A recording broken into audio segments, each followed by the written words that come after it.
Welcome to the Coaching Life Podcast. I'm Pat Martin, here with my buddy, Coach Chris Stewart. New season, second episode.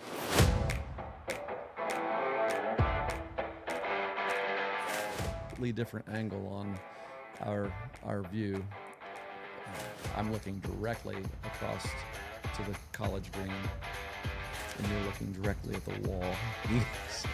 Yeah, I'm still a low man on a totem pole in this business. The thing is though, is your view is the prettiest. Like your view is like people's view of you is the prettiest.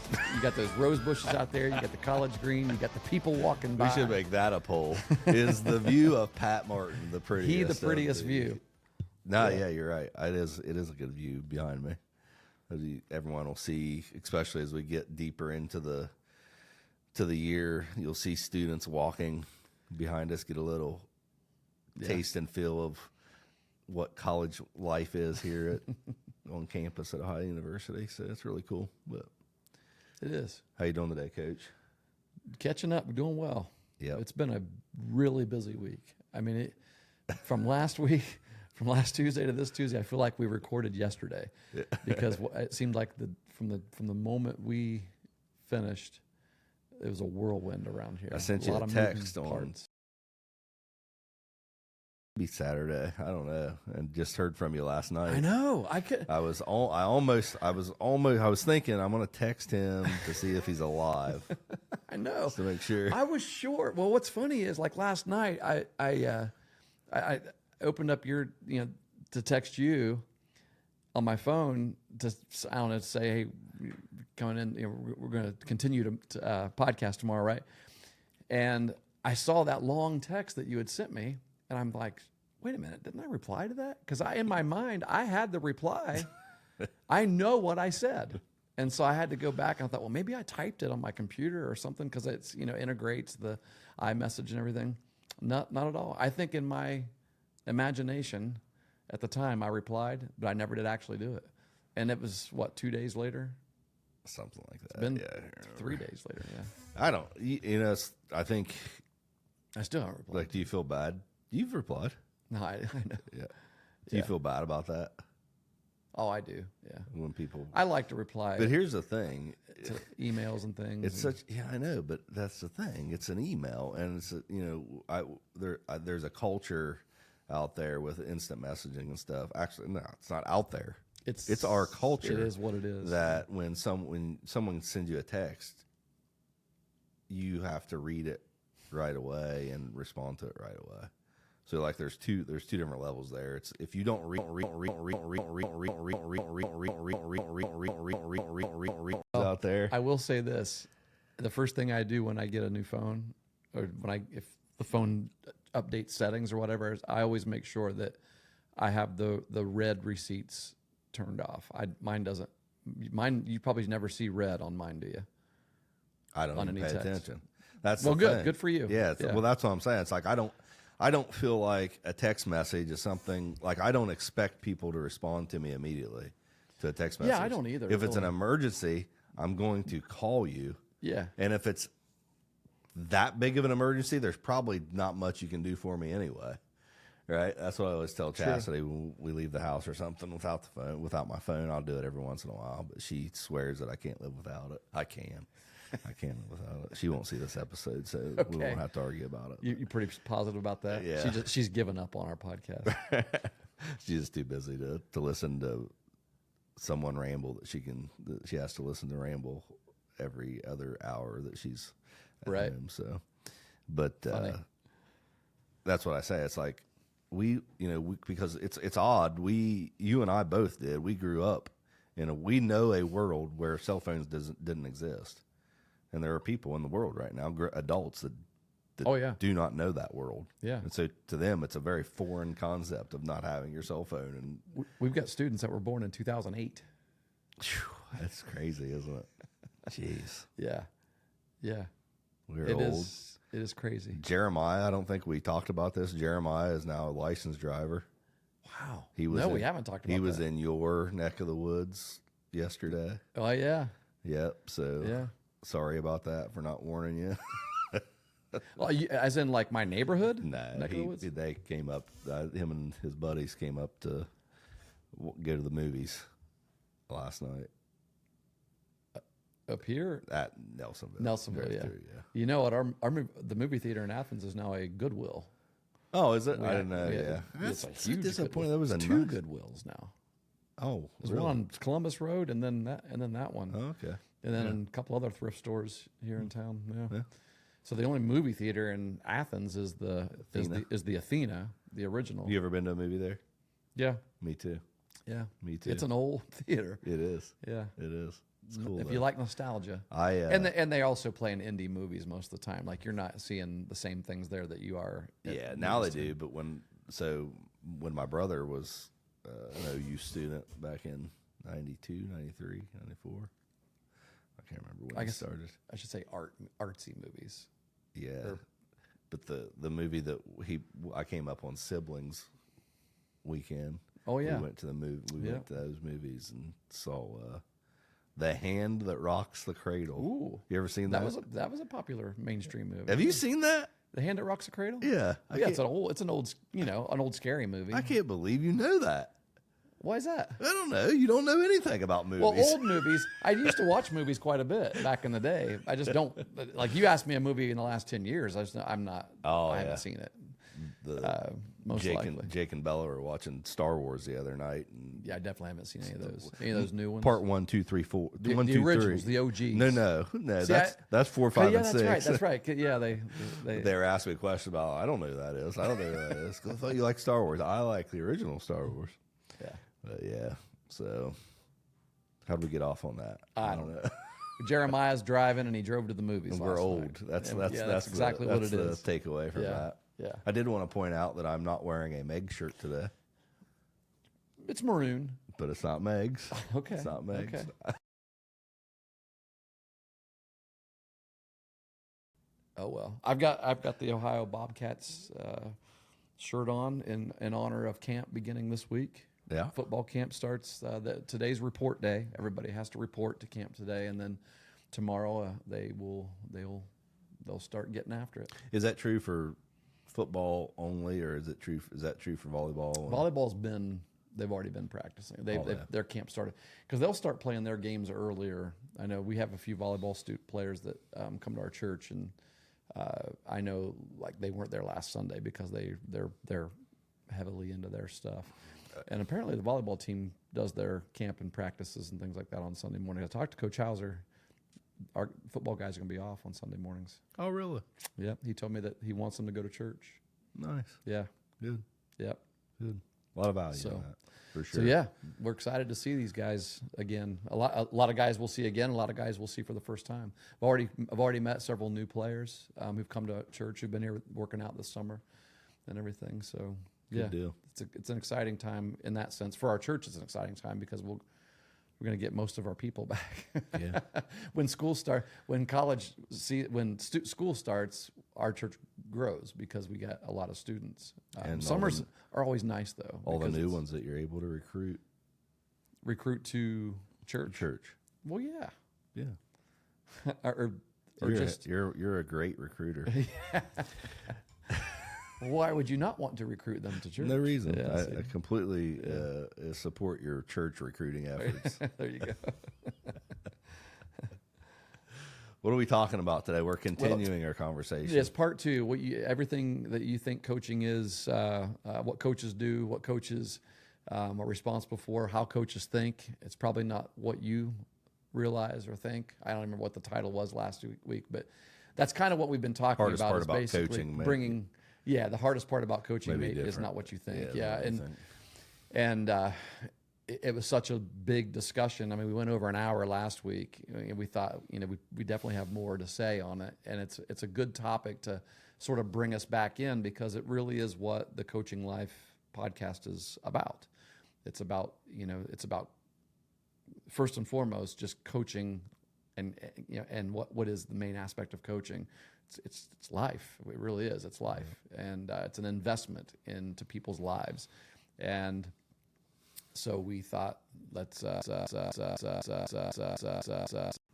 with a nice summary of that that would be helpful for people that maybe don't coach as well, to kind of get a perspective that might be different than the perspective they have when they think about this coach or that coach, and whether or not he's a good coach or a bad coach.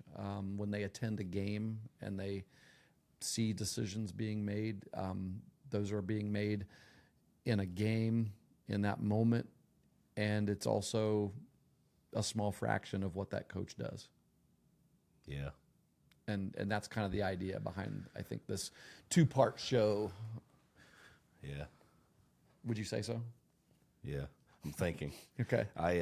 So we had our OHSA parent meeting yesterday for our all sports, for fall sports, or fall sports. Yeah. And our meet the team. We did it on the same day. And I'm just thinking, Coach Yates talking about how important the kids are to him. And, it's odd. I guess I don't know if this is going to help our case or hurt our case. It is, but you're standing there as you're disconnected from his perspective. You're attending as a parent. I'm attending as a parent, yeah. Right? But I recognize, I understand where he's coming from, but you're disconnected from it, But I'm trying to figure out how to tie that in. But what I would say is this: it's odd because with Coach Yates, so Jake, our quarterback, got hurt last year, 2 years ago, 2 seasons ago, which was Coach Yates' first year. Our quarterback got hurt, and Jake ended up playing quarterback for them, and his first game, first half,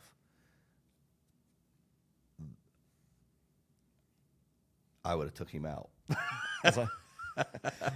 Were you thinking as a parent or as a coach? Probably both. But maybe not. Maybe just as a parent wanting mercy, because he wasn't good. He was not good that first half. And I want to ask something there. I don't want to forget the question, but I also don't want to interrupt you. Go ahead and ask, because I won't forget what So I'm when gonna you say were about thinking this. that he wasn't good, he wasn't playing well, were you, because you're thinking it as a parent, which is admirable, I would say. It's honest. You're being honest. Were you thinking that he's not good right now because of his decision making and the way he's playing? It's mostly on him, or were you thinking he's not good right now because that line isn't blocking for him, or that back went the wrong way, or that receiver ran the wrong route, or that everybody around him, you know what I'm saying? Because a lot of times, in an effort to want to defend our kid's failure, we point the fingers at other things, or the coaches aren't calling the right plays. Like Jake's a different kind of quarterback than the guy that got hurt, and so he needs to adjust his offense on the fly to do this. Like, did those thoughts go through your mind? You're doing a clinic on that right now. Yeah, we should have an episode just on those excuses we make as parents. I know what you mean. I wasn't thinking that. I was thinking and that's admirable. He is not good enough today, and it's like I didn't like they need to take him out, and I think part of it was because I cared about the team, I cared about the coaching staff, and it hurt to say it because I cared about my son. Sure. Because I didn't want him to be disappointed. Sure. But at any rate, they didn't take him out. And did they have a better option? Well, I mean, at that point, they had a mobile quarterback that in that situation, playing against the team that they were playing, I felt like they could get something happening with him better. I in my mind, I was thinking, so if we go back to that, we can still go back to Jake later. Yeah. But if we go to this guy who might be able to run the ball himself, we might be able to move the ball and score and win this game. So that was my thought process. So in essence, even though it was, you were saying we should take my son out, you're still coaching from the stands in your mind. Yeah. I mean,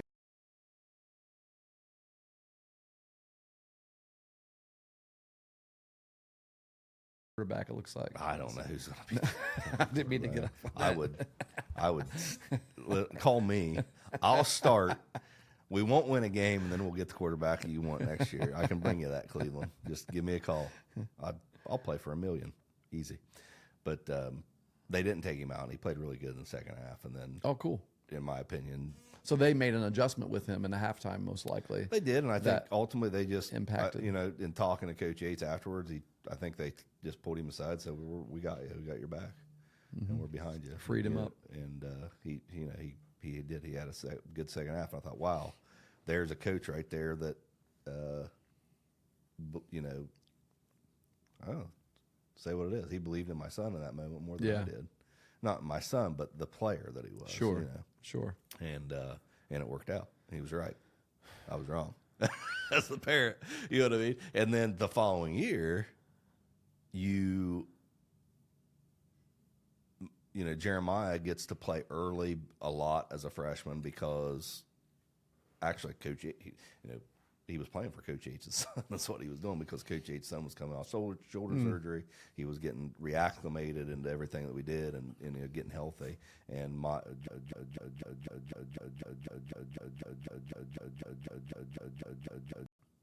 to see my son not play because I know he wanted to play.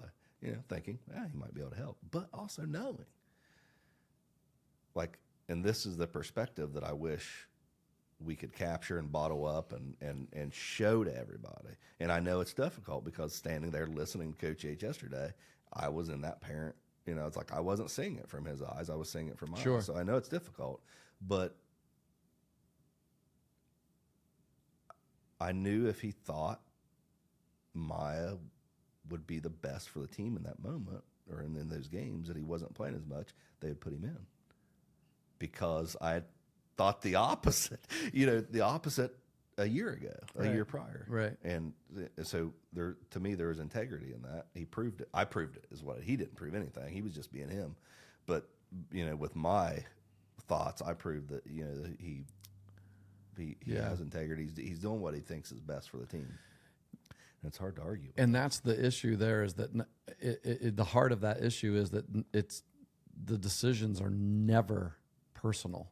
Yeah. I shouldn't say never, because maybe you'll get an occasion where you got a coach that's got a personal vendetta against somebody. It's funny you said that because I was thinking that same thing when I was 1% of the time. Right. I was in the shower today because I hear they only play because of their name. Yeah. What does that mean? What does that mean? What does a coach, and maybe it happens, but what is the circumstance around that scenario that actually happens? Other than just saying it, other than it just being an easy excuse, easy something to go to complain about, because, what does a coach get out of it if he plays the person with the name? Is it like a judge's son that he knows he's going to get out of trouble if he breaks the law, or I'm going to remind officer, when I'm standing before you in court, I played your son when he shouldn't have been playing. What do you get out of it? Right. What does a coach get out of it if he plays the kid because of its name? And actually, solely because of that, not because he deserves to be out there. I brought it up because Coach Yates said that last night. He's like, I don't think about things like that, and I believe he doesn't. But I told most coaches don't. Right, and maybe there is one or two, or maybe there used to be a history. Right. But I as a coach, I can't tell you how just insane that sounds. I mean, how many people are in coaching for other reasons besides? I mean, I shouldn't say it like this. Like I was thinking of this too. Like when it comes down to it, when you're in a game, when you're planning for a game and you're playing a game, in that moment, what you're coaching for is to win. Right. That's why I backed up, because I'm like, you're not in coaching just to win, but you're not going to coach if you don't want to win. Right. I mean, you're right. If you're coaching and you don't want to win, it's because someone's made you, like there was a vacancy and we needed somebody to fill in, and hey, would you do it, please? You're not going to be, and you're just a nice guy and you decided to do it. But if you are always making decisions to win. That's good stuff. I think there's two truths to coaching. You want to win, and you want to develop people. Yes. And if you don't want either of those, if you don't want both of those things, you're probably not going to be a coach for very long. No. So do those? You shouldn't be. Do those people You shouldn't exist? be a coach for very long. Probably. Yeah. They do. They probably exist. But what's the what's the percentage, like you saying, Yeah. What's the chances you get somebody like that? So therefore, that statement, he's only playing so and so because of their name or because of their status, economically, whatever. It's just it's ludicrous in most cases. It's ludicrous. So our JV quarterback is Asa Cleveland, Another Cleveland, which is, it's Gunner Cleveland, who's our varsity quarterback or cousin. Cousin. Okay. And I told Gunner last night after the meeting, I said he had to say that because everyone's talking that Asa would be the quarterback right now if your last name wasn't Cleveland. They're both their last names are Cleveland, but Asa has looked really good in our JV time. So cool. Excited about both of them. They both have looked really good, but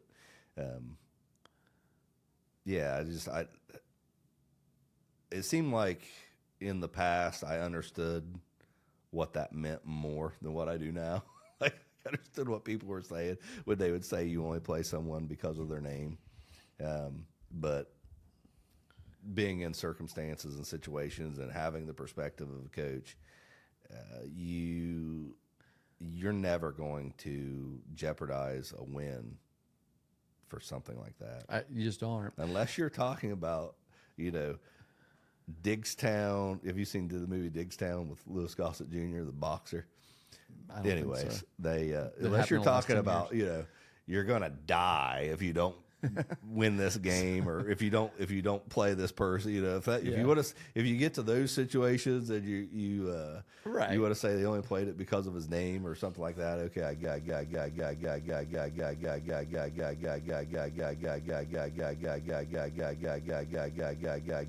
can see a scenario because I guarantee you that if there are people that have said that listening to us, they're like, oh, you guys are missing a whole lot of scenarios out there. Yeah, like coaches have friends with kids on the team, right? Okay, and you don't want to ruin the friendship. Is that because of their last name? If you don't play them, then they might not be your friend anymore. But it's not because that person's prominent in the community or anything like that. Right. It's probably usually because of either your friends or you don't want to make this person mad, or nepotism. Yeah. Or whatever.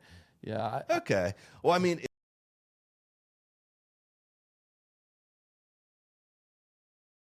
the banner of because of their name. Okay.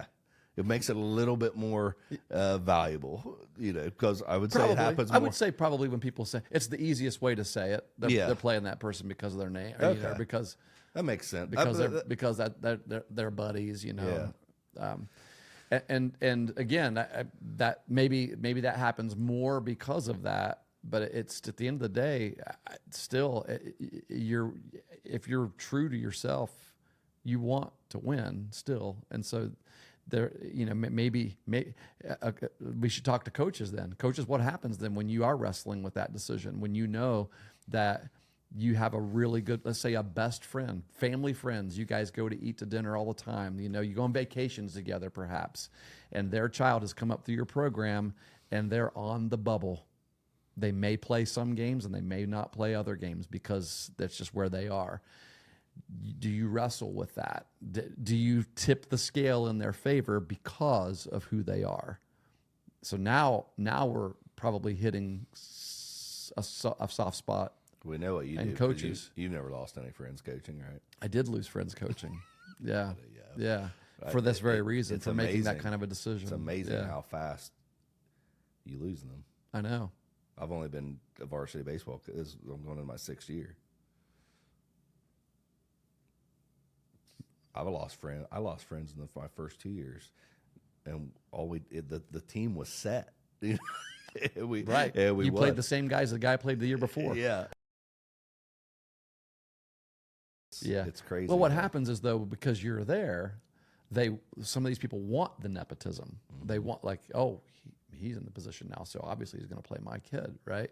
Yeah. And so it is something that coaches do have to wrestle with, and it's a very real thing. And you know what? For people that were saying no, coaches do make these kind of decisions, and if we include that category underneath the your name scenario, then yeah, it probably does happen definitely happens more than 1%. Yeah. But the reason it happens is because it's hard.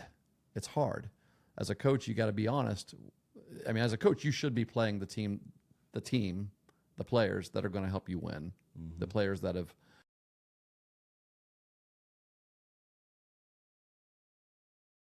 They've been true to your team's vision and values, and this is the 9 or 11 or 5 or however many that is going to help us to win today. Yeah, you bring up a good point there about, that's a challenge in itself of knowing that, this scenario does happen. You may have, let's say you have 3 players. You have an outfielder. This isn't a great example, but it's the easiest one I can come up with right away. I know the argument against it, but you have an outfielder and you have a catcher that's in your starting lineup, and you have another guy that hits better than both of them, or let's say, hits better than both of them, but he plays first base. He can't play outfielder catcher. Yeah, you as a coach, you have to make that decision of who is the collection of players that make your best team.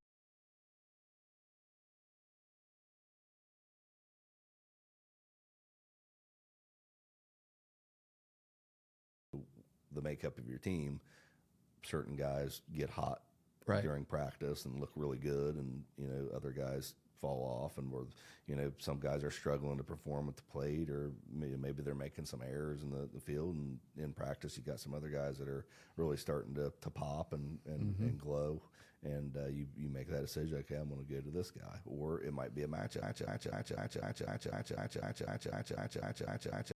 No one really questions it, but because it's Major League Baseball, none of them are kids, but that's just another difficult decision that we have to make. Let me ask you this: we talk about, how about this as a probably something no one thinks about, the thoughts of the team. So, you have a parent here that thinks their kid should play, but the team thinks that they shouldn't, right? I think there's value in what the team thinks, who the best player is to play in the spot, who they want to. Maybe it's a personality issue. Yeah. Maybe that kid's not a very good teammate. Yeah. You know what I mean? And it's something that you don't necessarily see as a coach, but it's happening underneath the surface. And you definitely wouldn't see that as a parent, even if you did see it as a coach. You don't see it as a parent. So that's another element that you have to deal with and think about is, if I do put a freshman in that looks really good, how is that going to impact team morale? How is it going to impact team chemistry? Yeah. Is it going to, by putting this kid in, is it going to make these guys play at a lower level because they're not as, they don't feel as good about it? Well, and I think part of that too, so that, that particular kind of decision comes down like that's on you as a coach as well, I think. I mean, scenario for your team to win, to be successful, and that you have some veteran kids, some veteran players that aren't bought into that idea, then you've got to get them there. And so that's, so I mean, I guess that's in many ways, that's one of the things that coaching is, like the big main point of that is coaches, then you're architecting the culture, of what you want that team to be and what that team should look like. And it's not always culture driving and culture directing, in building is not always something that you do as a whole. Like I think I was thinking about this week. Like, you don't necessarily, like, when you're coaching a team sport, coaches aren't necessarily coaching a full team. Like, they're not coaching a group of people. You're coaching individuals toward one mission. And in that sense, like, the mission is the team, right? And what I mean by like, I don't know, there's a tension here. I think like, yeah, your coach, you got to always think and make decisions based on the team, but who are those decisions being made about? Individuals, right? And so you got 2 or 3 kids on a team of, let's say,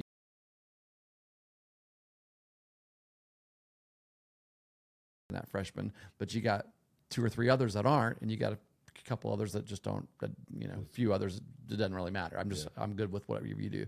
And so you've got to coach, you got to coach those guys a little differently in that sense. You got to bring these along while you're also just kind of encouraging the others, and that goes for everything. Like, not just a decision you make. Like maybe this one guy needs confidence, and this person over here needs correction, and this person over here needs encouragement, and that one needs patience, and that one needs to know how to wear the uniform properly, or just what I mean, just all sorts of but here's the thing: they're all individuals, and you got to coach them all individually. But go back to the uniform. They're all wearing the same uniform. They're all wearing the uniform that has the same look, the same name, they all look the same. And so yeah, they make up your team, but the coaching isn't just about coaching a team. It's about coaching these individuals. And great coaching is individualized without being preferential necessarily. Yeah. Yeah. Individualization is not the same as preferential treatment. Yeah, and I spend a lot of time thinking about just my communication style with different kids. Yes. Yes. We had a couple guys through the season that they weren't. I wouldn't say they weren't good sliders. They could slide. They just didn't slide often. And I'm like, in situations, I'm like, it's like you have to slide. You have to slide. Yeah. And then, that tone gets they didn't slide in moments where you need to slide. Yeah, more frustrating and, more angry and louder. And, it's like, and then they started to slide. And then it was like, what? So you're like, what could I failed that. At what point did it connect? Where did it change? Yes. Yeah. Yeah, because something happened that they finally got it. Yeah. I needed that to get through the first time that we brought it up. And Right. we didn't. So, I spend so much time just trying to think about, and I don't know that you can be successful without doing this, especially today. Just being able to figure out, what each kid needs in terms of communication style and, that relationship that you have with them. And, some kids are more hands off than others. Yeah. And they're gonna come and they're gonna play as hard as they can for you, regardless of what you say for them. Yep. So you, as you said, like it might look like that you don't care about those kids at all. Maybe you're not spending much time with them, but you know that. Yeah, we talked about that last week a little bit. Yeah, you're gonna get out of them what you need to get out of them, and they are who they are, regardless of what the situation is. So, and then there's other kids that need. They need the encouragement and need that acknowledgement so much. There's other kids that need to be told when they're doing something wrong. Yeah. In certain ways, and it's just it's a very complex game that you got to play. I wouldn't say a game, a strategy that you have to have to be successful. And I think good coaches want to do that. And I think more coaches try to do that, and they think about things like that than what people think. It's just very hard. It's hard to do. It is. I mean, you spend time, you waste time. I guess it's not a waste, but I can't tell you how much time I waste just listening to people talk about communication styles. In the private sector, in the public sector, and in this industry, in that industry, in sports, to figure out if I hear something that might help me coach the Meigs High School baseball team, and a lot of times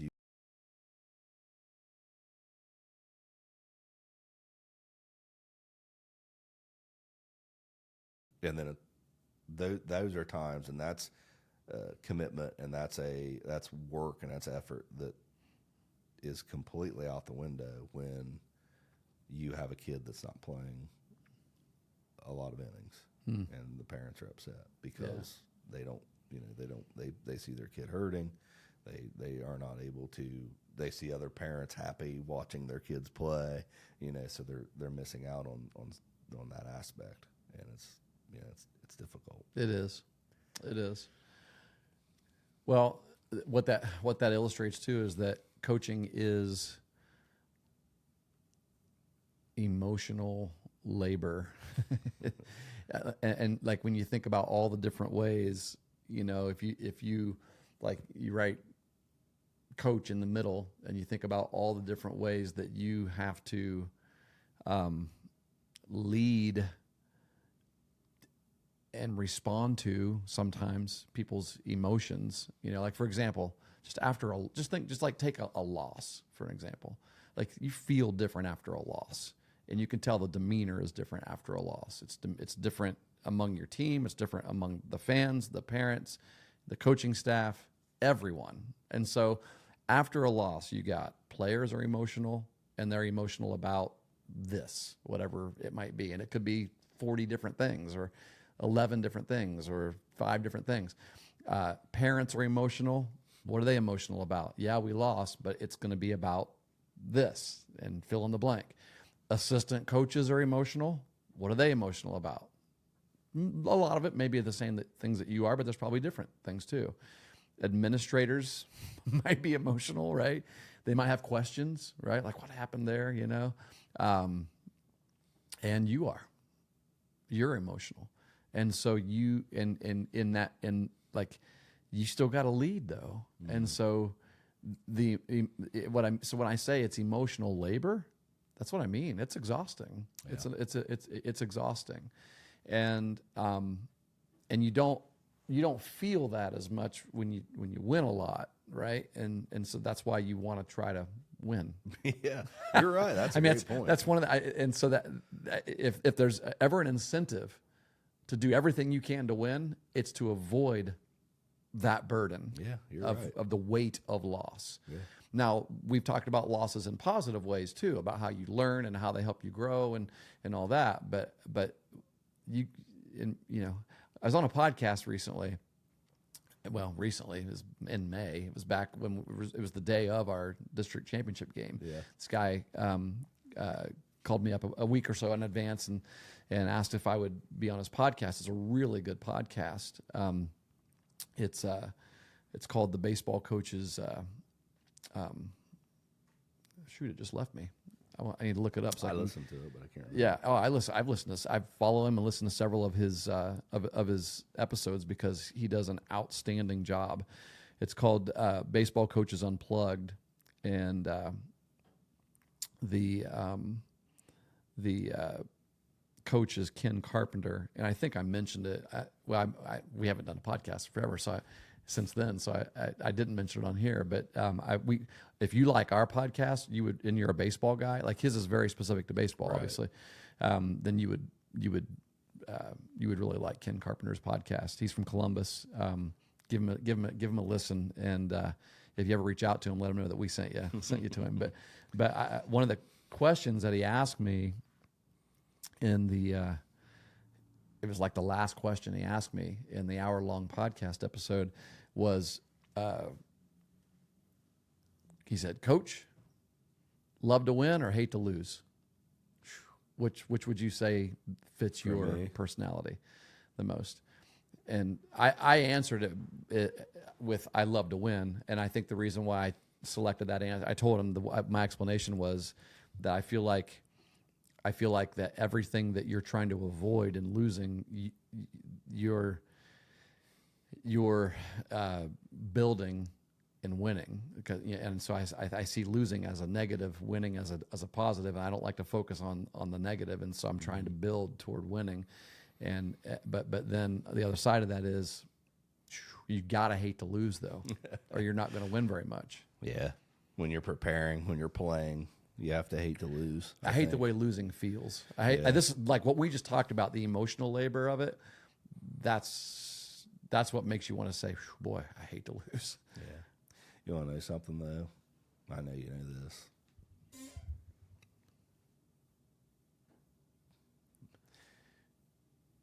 There is no escape from losing, whether it's on a baseball field or in life, and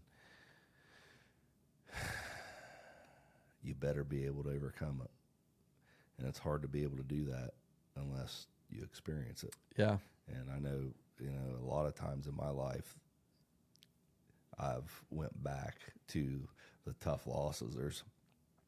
You lose far. Your losses in life are a lot worse than the losses on the baseball field, and there's really no comparison. But you go back to those experiences, and you are able to pull from them to figure out how to manage that, those losses in your life. And it could be there are many different ways that is. You lose a job, lose a friend, a family member, whoever it is, but you're going to lose. Yeah. And I think Muhammad Ali said that eventually. You I can't remember what the statement was, but she should have been prepared for that. But yeah, you're going to lose in life.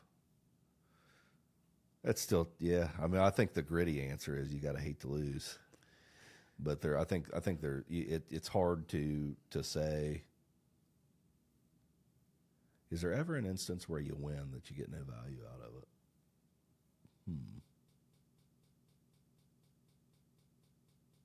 That I've ever won and felt bad about it.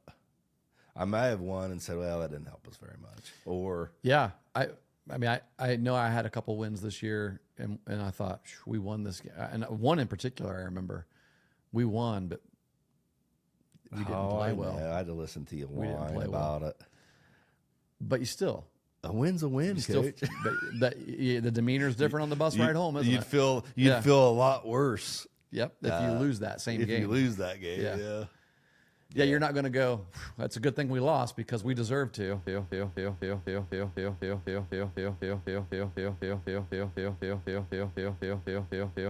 Celebrate it, that's for sure. So, yeah, in the general sense, have you ever felt bad for winning?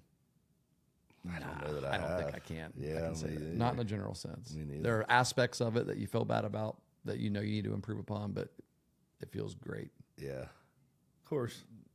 I guess that's true for losing, too. Now flip that. I've never really felt good about losing. Don't feel good. But well, in general sense. Yeah. Tough. That's true. Tough. I think you can appreciate. You can gain stuff from losing. You can learn appreciate certain losses more than. We played a really tough game this year against. I believe it was South Webster, who went to the state semifinal in Division 7 baseball this year in Ohio, and actually we're winning that game like 11-5. If Coach McClinic listens to our podcast, he's like, "Thanks for reminding me of that one." But they lost. They ended up losing in the last inning, in the 7th inning. Against you guys? No, in the state they semi. Were winning the state. Yeah, 11-5. Semi. Yeah. I was at that game. Baseball, man, it was tough. Yeah. But we had just played them a couple weeks before that. We typically play them late in the season, and we knew that they're always really, really solid, really good team. And we played a really good game against them. I mean, it was, we were ahead most of the game. Kid that threw pitched really well, and they got a couple hits that they needed, and we didn't. Neither team really made any errors in the game, or made the same amount. Of error. Like, it was a very even game, and we knew the team that we were playing was really solid. It was a non-league game. It didn't, but it was a game that helped us going into the tournament. We needed that game, and so at the end of it, it's like, man, it hurts because every loss stings. But we also are like, we know we played well. Yeah. We know this was a good preparation game as well. Right. So it felt different than a game that you lose. That on any other day. I don't know. Some losses feel different, I guess. Yeah, I think you don't get to I think every coach has said if we give it our best shot and lose, we don't have to feel bad about it. That doesn't happen very often. Like you're still gonna feel bad. You don't feel normally when you lose, you don't feel like you gave your. Yeah, I mean, unless you just know that you're just completely outmatched. I think that's just reality, though. Normally Yeah. the team that loses doesn't play as well as the team that wins, and that's what it comes down to. Right. But Right. you could be playing a really good team and play very well and still lose, and that's like the Yeah. the unforgiving nature of baseball in a use case, because it's going to get you one way or another. But you do have those moments or those games where you think you played well, but you didn't get the win. And you can kind of walk away from those feeling a little better than you can about other losses. Right. Because you have the argument: would you rather lose by 1 run or by 10 runs? I don't know, but once the last out's made, in that moment, it really doesn't matter.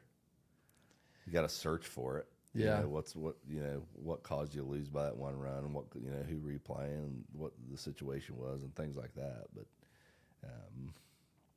it's tough. It is. Yeah. It is. And I'd rather win by 1 run. And you got to lead. You got to lead through those. I mean, that's true. And you're right. And that like going back to the emotion, and regardless of what the situation is, that that the burden falls on your shoulders to kind of be the same person that you are in those good moments. It could be, that's true too.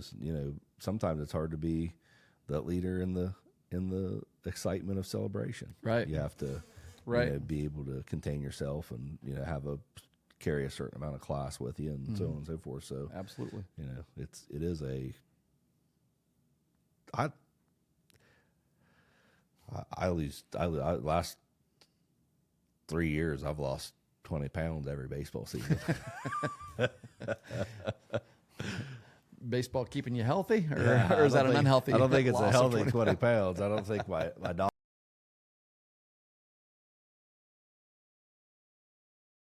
I know I'm gonna just the stress, and probably coming out of winter, I'm more active. Oh yeah.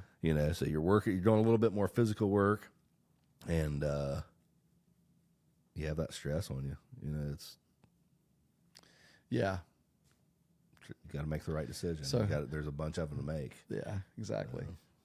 So I guess we can say, maybe to kind of start bringing it to a close, we all need grace. Yeah, that's and true. Coaches need grace too, right?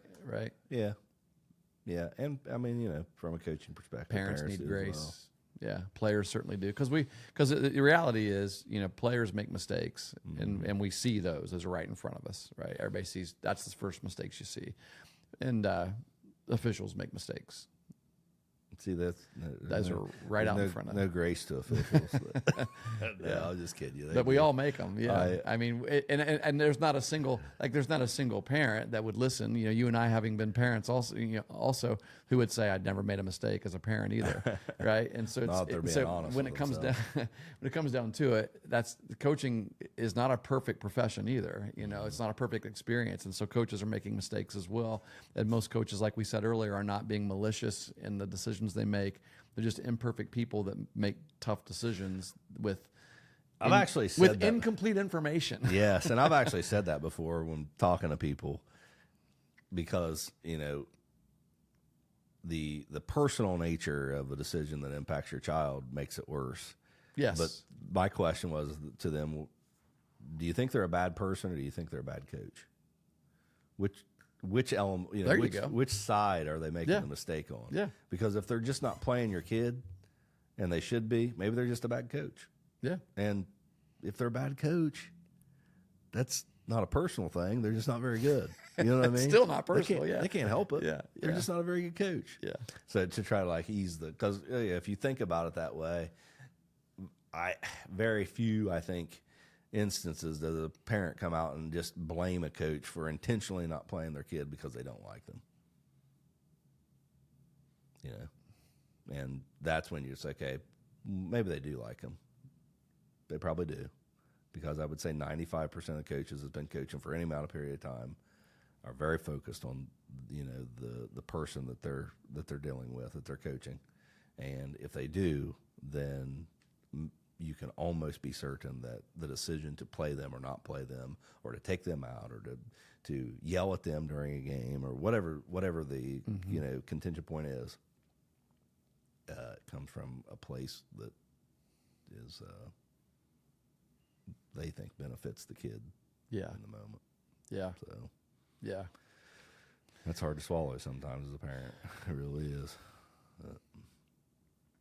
Yeah, it's something we have to do. It's a price we pay as sports parents. That, let our kids be coached a little bit. But. Yeah, definitely something to chew on for everybody out there that maybe doesn't coach or doesn't appreciate the role as much. But also, I think, something that we should probably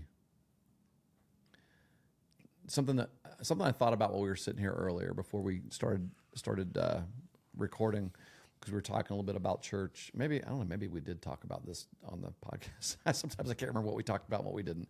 Talk about the students coming back and our church grows because of it. I think we were recording when we did talk about that. But one of the things that, one of the realities of our church, of Oasis, the church that I pastor, is we know it's just been the kind of church we are. I mean, and we embrace it, we accept it.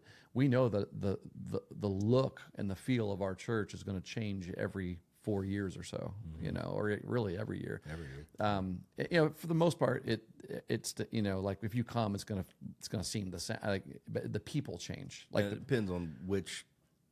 Like class the theology gets is the involved same. And how much are involved. Yeah, the theology is the same. A lot of the values are the same. The things that we but the people are different because we have a lot of different students that come. Many graduate and go, and we know that's going to happen.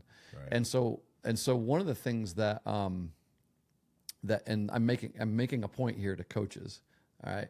One of the things that my wife April and I have embraced and recognized and even kind of sense an urgency in, and maybe we understand this principle, this biblical principle more than we definitely understand it more than we used to. But maybe we even understand it more than many in our same, in ministry, I guess. And that is the issue of stewardship. So stewardship's it's one of those Christianese words, right? You hear, it's not a Christian word, but it's just simply, it's managing. Basically, you don't own something, you manage it, basically, is the simple way of saying it. But you hear it a lot in church circles because you hear people saying, we want to be good stewards of your finances, your time, be good stewards of. There's a service of the things. Oriented. Yeah. And I think when it comes to coaching, maybe stewardship is a principle that we don't emphasize enough and talk about enough. That issue is, stewardship is the privilege of being able to care for something for a period of time, but you don't own it. And so we try to teach people, and I look at things like this, like if I truly am living under the lordship of Jesus Christ, then I don't own anything. Then I manage. Like he's blessed me with a job that I get to, that I need to be a good steward of. I need to do well in. He's blessed me with finances, and I'm a steward of those. But if he wants me to give some of that money to help some cause or a person, then I need to do that willingly. And that's what being a steward is you're managing it. And so that's why you hear the word stewardship a lot around like finances and things like that. But think about it in coaching. Every athlete is entrusted to you as a coach for a season. I mean, we're not guaranteed 4 seasons with any athlete, right? Some's just 1 year, others for 4. But as a coach, we don't own their future. We don't own and define their identity, who they are, what they're going to be. And so for that amount of time, it is a great privilege and responsibility of being able to shape these young people's lives, in their integrity, their heart, the way they think, their humility, their wisdom, the experiences that they get to have inside your sport that helps to build all of that. And I think when you have coaches that understand that perspective of it, then I think coaches, if you want parents to respect you more, if you want people to respect you more that are outside looking into your program, if you see your job and your role as a steward, and you then you're going to pour into these people in more ways than just helping them to win a game for you, right? And when you're doing that, I think that grace that we asked for a minute ago is going to be a little easier to give when you know that a coach has that perspective. See you next week. And don't forget to like, subscribe, and share. Right? Yes, That's right. Yeah. No, yeah. If you like this episode, everybody, then send it to somebody. Right. Send our conversation to somebody else and let them join it, and let them know this is what the coaching life's about, and we'll come up with something else next week. Maybe have a guest. Maybe I've had some people reach out saying they'd like to be guests on our podcast. I love that. Love hearing that. And so let's jump right into it. Say it again. See you next week.